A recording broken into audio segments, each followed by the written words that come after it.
Friends, how many laws does God have? Most Christians confuse the ceremonial laws with God's royal 10 commandments. You see, there were two separate laws God's people were to keep before his supreme sacrifice and death at the cross.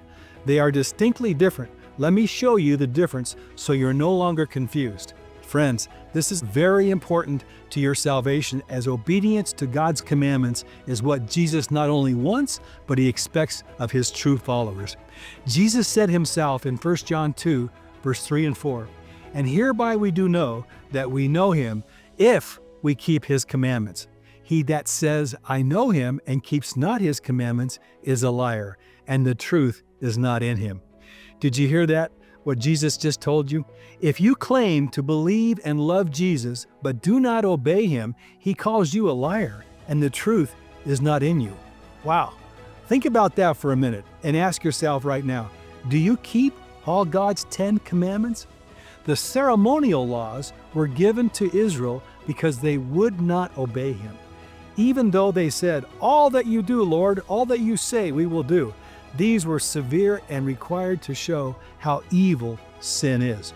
In Hebrews 9, verse 22, it says, "Without the shedding of blood, there is no forgiveness of sins."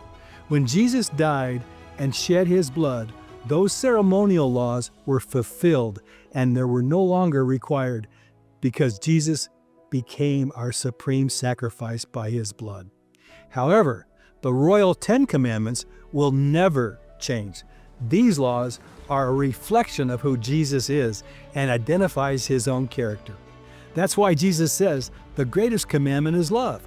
The first 4 commandments show our duty to our Creator, and the last 6 commandments prove our love and duty to our fellow men. So don't be deceived or confused, friends. The holy commandments were placed inside the ark.